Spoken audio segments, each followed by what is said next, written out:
Agnes Kowalczyk started digging the tunnel on a Tuesday in April, when the ground was soft enough to work, and her husband had been dead for exactly 1 year. Not because the anniversary had anything to do with the digging. The anniversary and the digging arrived in the same week by the coincidence of spring coming when spring came, and the ground softening when the ground softened, and Agnes having spent the winter deciding what she was going to do about the problem the winter had demonstrated. The problem was the barn. The barn was 80 feet from the back door of the farmhouse on the property Agnes had lived on for 39 years in the hill country of southern Minnesota, where the winters had the specific quality of winters in that region, which was the quality of something that did not consider human inconvenience when it made its plans. The barn held 12 dairy cows, 4 goats, 2 horses, and whatever else happened to be living there at any given time in the category of barn cats and the occasional animal that had needed shelter and had found it. The animals needed tending twice a day, regardless of what the weather was doing, which was a fact that the weather was aware of and indifferent to.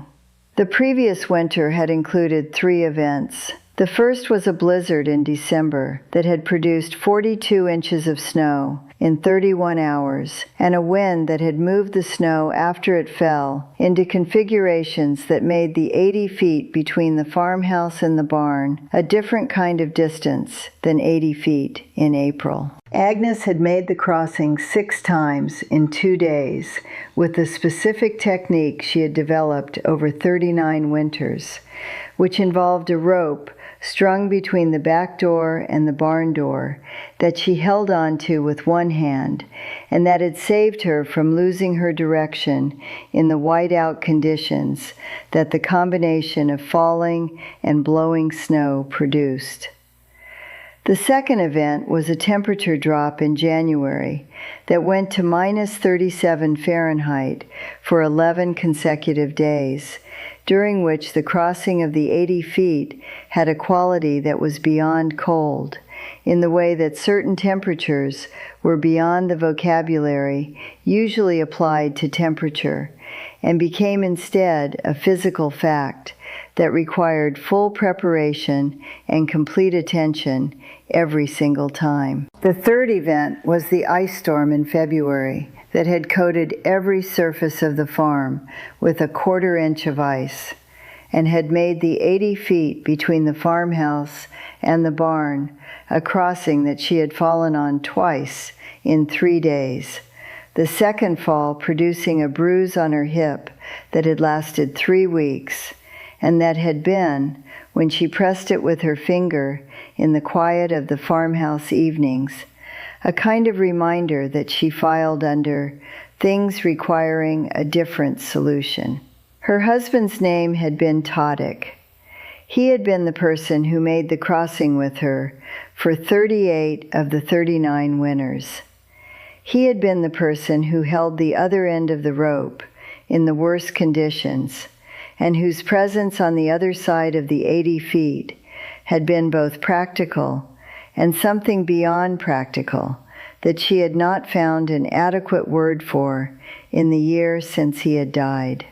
She had made the crossings alone for the winter following his death. She had made them competently and without incident, and had understood by the end of February that competently and without incident was not the same as sustainably, and that the solution she needed was a different kind of solution than the rope. She was 67 years old. She had 2 sons who lived at distances that were not the distance of the farm, one in Minneapolis and one in Wisconsin, both of whom called on Sundays, and both of whom had said after Tadek died that she should sell the farm, which was the thing that people said when they looked at a 67-year-old woman alone on a farm and made their assessment from the outside. She had not sold the farm. She had spent the winter deciding what to do about the 80 feet.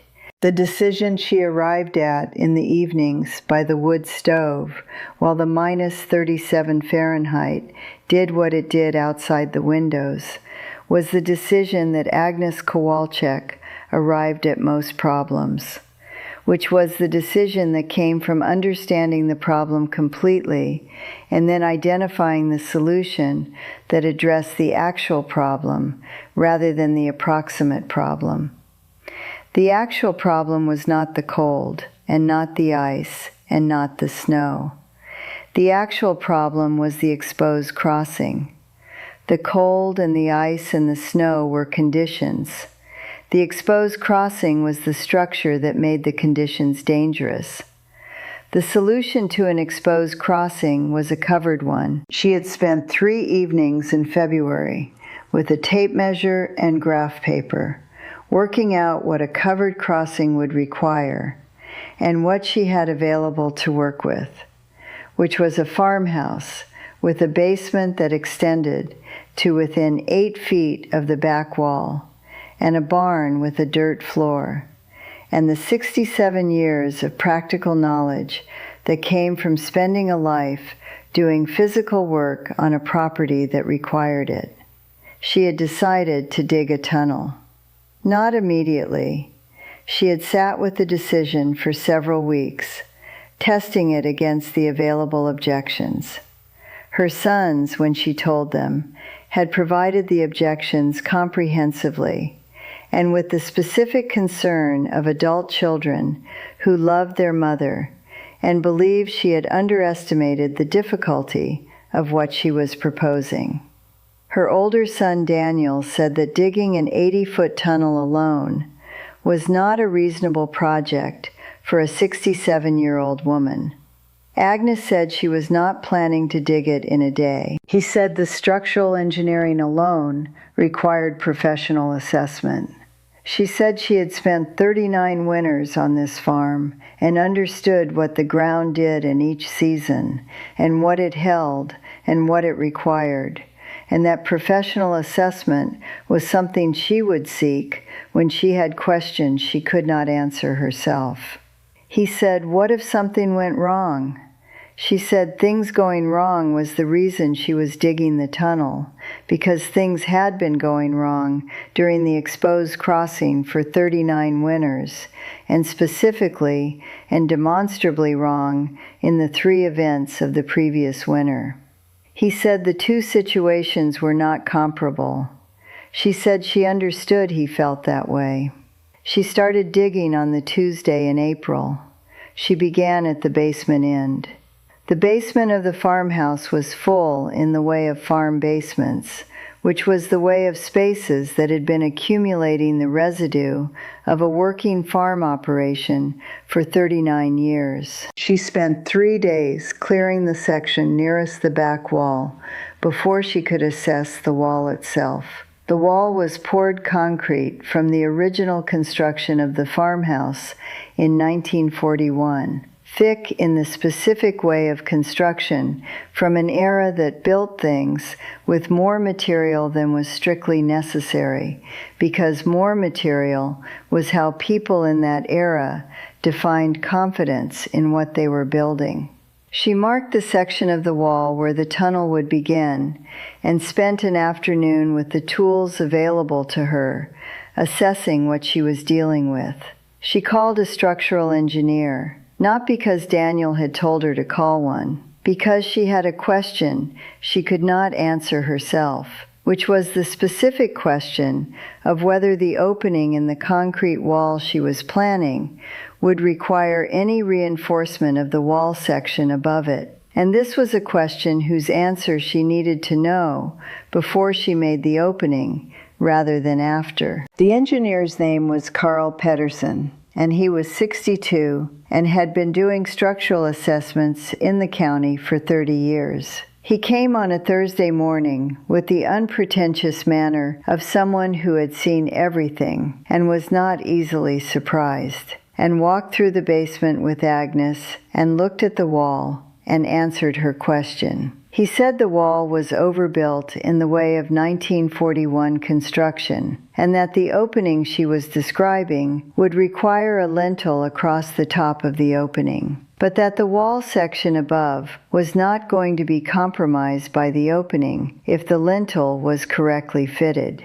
He told her the lintel specifications. She said she could fabricate that. He looked at her. She said she had been welding since she was 22 and that she had the equipment in the equipment shed. He said he thought she probably could fabricate it. He said he would come back and look at it before she proceeded if she wanted a second set of eyes. She said she would call him. She fabricated the lintel over the following week, working in the equipment shed in the evenings after the barn work was done. The welding was the work she had always found the most satisfying. The specific focus of it and the way the finished thing was either right or not right, without ambiguity. Carl came back and looked at the lintel. He said it was right. She made the opening in the wall. The digging was the work of the summer and the following spring and the summer after that. She did not attempt to rush it. Rushing was not the approach she applied to things that needed to be done correctly and that had no deadline beyond the next winter, which was a more useful deadline than most,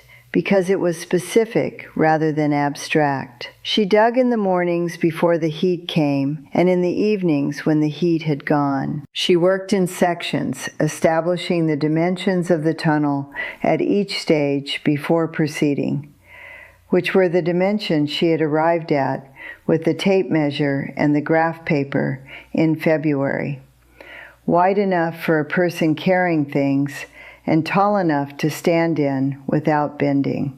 The soil in this part of Minnesota was the specific soil of the glacial till region, which was the kind of soil that a person who had farmed it for 39 years knew the character of at each depth and in each season.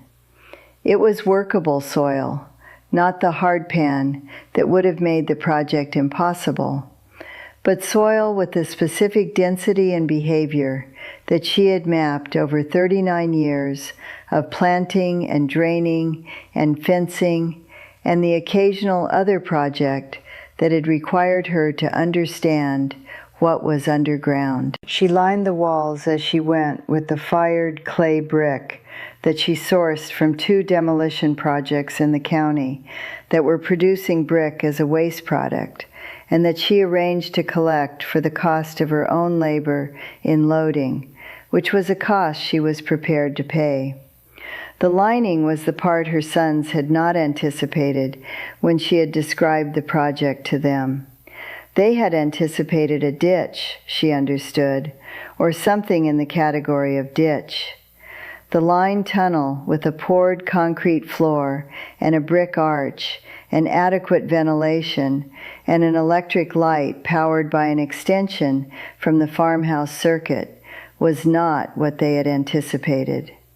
Daniel came in July of the second year and walked the length of what she had completed, which was 53 feet from the farmhouse end. He walked it without speaking. He came back to the farmhouse end and stood in the basement. He said he had not understood what she was building. She said she knew. He said it was an actual tunnel. She said she had always said it was a tunnel. He said he had thought she meant something less than this.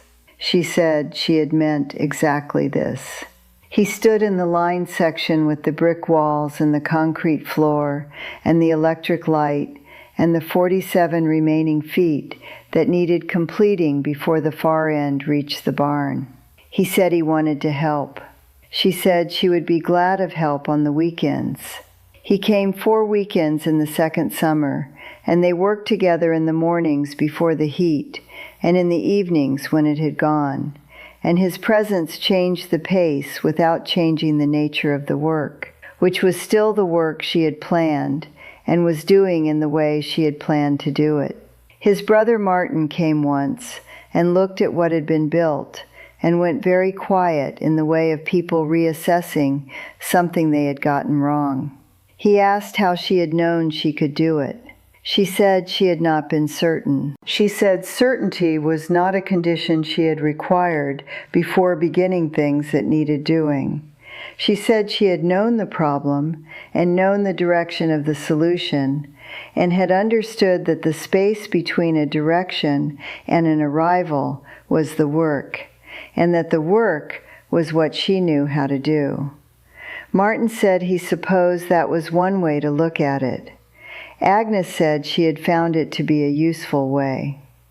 The tunnel was completed in October of the second year, 23 months after she had started it.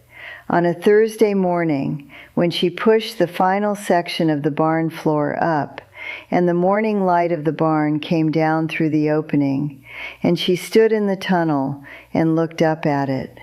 She was 69 years old.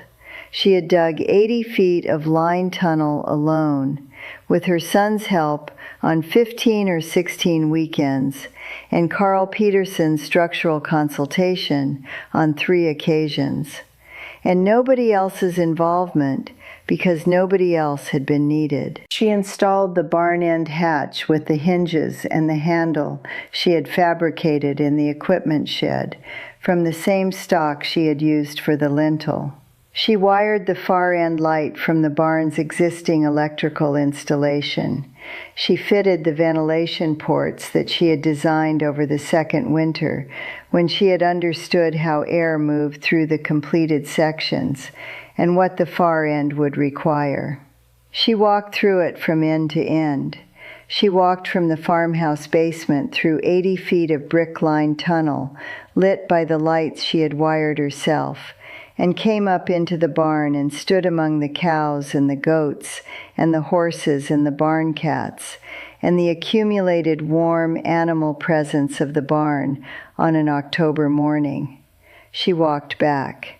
She stood in the basement and looked at the tunnel entrance with the concrete lintel across the top that Carl had said was right. She was satisfied in the specific way that a person was satisfied when a thing they had conceived and built was what they had conceived it to be. The winter that proved the tunnel was the second winter after its completion, not the first winter, which was a normal, hard Minnesota winter that the tunnel made considerably easier and that produced the specific daily satisfaction of moving between the farmhouse and the barn in warmth and safety, regardless of what was happening above ground. The second winter was the winter that removed all ambiguity about whether the project had been worth its 2 years of work. It began in November with a storm that covered the farm in 3 days of continuous snow that produced accumulations that closed the county road for 4 days and buried the barn to the roofline on the north side. The temperature the following week went to -41 Fahrenheit, which was a temperature that Agnes had not experienced in 39 winters, and that had a quality of absolute finality about it. The quality of a cold so complete that it was not a variant of the cold she knew, but a different category entirely. She tended the animals twice a day through the entire event without going outside once.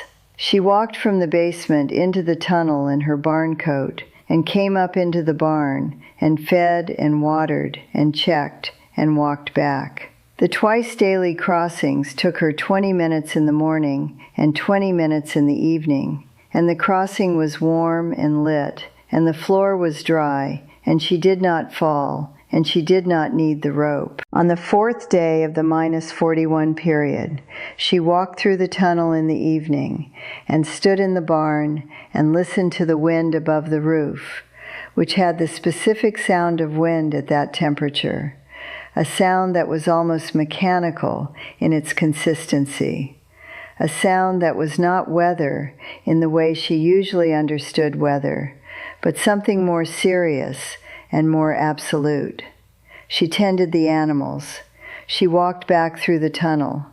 She came up into the basement and closed the hatch and went upstairs and stood at the kitchen window, looking at the snow and the dark and the barn 80 feet away, whose lights were on, and whose animals were fed and warm. She made tea. She sat at the kitchen table where Tadek had sat across from her for 38 winters. She thought about the rope and the 6 crossings in the blizzard and the -37 and the ice and the bruise on her hip. She thought about a Tuesday in April when the ground was soft enough to work and her husband had been dead for exactly 1 year, and she had picked up a spade and begun. She thought about Daniel in the basement in July, saying he had not understood what she was building. She thought about Carl looking at the lintel and saying it was right. She thought about Martin going very quiet. She thought about the specific satisfaction of a thing conceived and built, being what it had been conceived to be. Outside the kitchen window, the wind was doing the thing it was doing, and the temperature was doing the thing it was doing, and the 80 feet between the farmhouse and the barn was doing nothing at all, because the 80 feet was no longer the problem it had been. She had solved the problem. Not because someone had told her she could, or because she had been certain before she started, or because the project had been without difficulty. Because the problem had needed solving, and she had been the person who was present, and the solution had been the tunnel, and the tunnel had been the work, and the work had been what she knew how to do. She drank her tea. The barn was 80 feet away, and her animals were warm. It was enough. It was more than enough. She sat at the kitchen table in the warmth of the farmhouse kitchen, while the Minnesota winter did what it was going to do outside. And she was entirely where she had decided to be, which was on the farm she had lived on for 39 winters, and which she had no intention of leaving. Not because Daniel and Martin had been wrong to worry, because the worry had been the wrong solution. The tunnel had been the right one. She put the kettle on again,